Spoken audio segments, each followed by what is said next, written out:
અને યાદ રાખજો, પ્રભુને જમાડવા માટે કોઈ ચતુરાઈની જરૂર નથી. ચતુરાઈ ચોપટ કરે, જ્ઞાની ગોથા ખાય.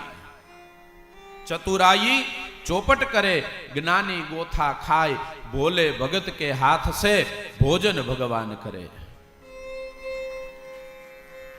જે ભોળા માણસો હોય ને એના હાથે ભગવાન ભોજન સ્વીકારે છે. કેટલા કેટલા દાખલા છે આપણે ત્યાં. સમર્થ ગુરુ રામદાસજી, છત્રપતિ શિવાજીના જે ગુરુ હતા, એ રામદાસજી પોતાના ગુરુના આશ્રમની અંદર રહે. પોતાની બહુ નાની ઉંમર અને એમના ગુરુની એક એવી ઈચ્છા કે મારે તીર્થયાત્રા કરવા જવું છે. બધા જ તીર્થયાત્રા કરવા જાય એટલે મારી ઈચ્છા છે. એટલે ગુરુજીએ એક વખત રામદાસજીને કીધું, અલા રામલા, આ બધા તીર્થયાત્રા કરવા જાય, મારી ઈચ્છા છે, મારે જવું છે. તો કે જાઓ ને ગુરુજી, એમાં શું? પણ રામલા, હું જાઉં તો ખરો, પણ અહીંયા જે ઠાકોરજી પધરાવ્યા છે, રામજી, એનું કોણ ધ્યાન રાખે? એની કોણ સેવા કરે? ત્યારે રામદાસજીએ કીધું કે ગુરુજી, તમે ચિંતા ન કરો, મને ક્રમ સમજાવી દો, એ પ્રમાણે હું મારી મતિ પ્રમાણે હું સેવા કરીશ. અને ગુરુજીએ રામદાસજીને ક્રમ બતાવ્યો કે સવારમાં ઉઠી પ્રભુને જાગૃત કરજે, પ્રભુને જગાડજે, અને પછી બાલભોગ ધરાવજે. બપોરનો સમય થાય એટલે ભગવાનને જમાડજે ને એને જમાડીને પછી તું જમજે. આમ કહીને ગુરુજી તો તીર્થયાત્રામાં ગયા. અને રામદાસજીની ઉંમર બહુ નાની. અને બીજે દિવસે પ્રભુને જાગૃત કર્યા, જગાડ્યા, સુંદર સ્નાન કરાવ્યું, વાઘા વસ્ત્ર ધરાવ્યા, બાલભોગ ધરાવ્યો. અને બપોરનો સમય થયો એટલે જે સામગ્રી તૈયાર થઈ હતી એ સામગ્રીનો થાળ લઈને પ્રભુની સન્મુખ આવીને કીધું કે પ્રભુ, આપ આનો સ્વીકાર કરો, જમો. હવે મૂર્તિ થોડી જમે.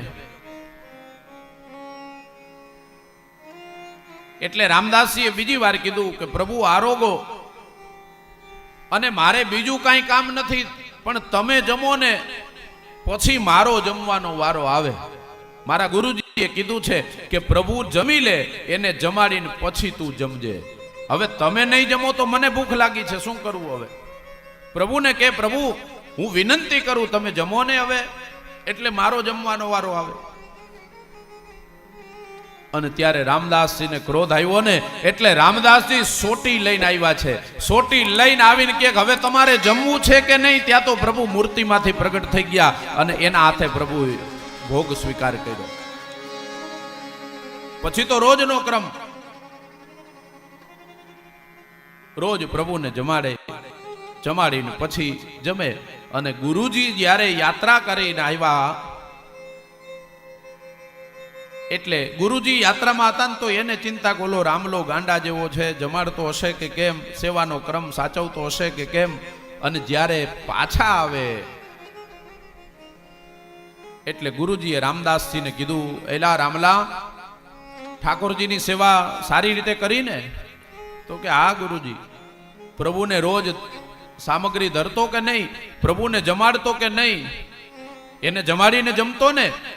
તો કે હા ગુરુજી, પણ પહેલે દિવસે એક દિવસ પ્રભુ થોડીક આનાકાની કરી હતી. હે, તમે કીધું તું ને કે એ જમી લે પછી જમજે. એટલે પહેલે દિવસે મેં જ્યારે પ્રભુને કીધું ને એટલે આવવામાં વાર લાગી, આવતા નહોતા, એટલે મેં લાકડી લીધી ને એટલે પ્રભુ આવી ગયા. ને પછી તો રોજનો ક્રમ હતો, રોજ પ્રભુ આવીને અમે બે હારે જમતા. હે, તો કે હા ગુરુજી. અને ત્યારે રામદાસના ગુરુજી એ રામદાસજીને કીધું, હું આજ અહીંયા સંતાઈને જોઉં છું, જોઈ તું આજ બોલાવજો પ્રભુને. એમાં શું, હમણાં આવશે પ્રભુ.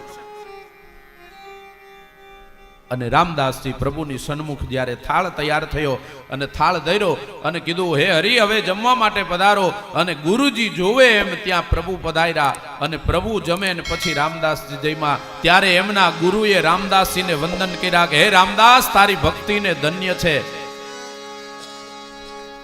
કારણ કે ભાવનો મહિમા છે.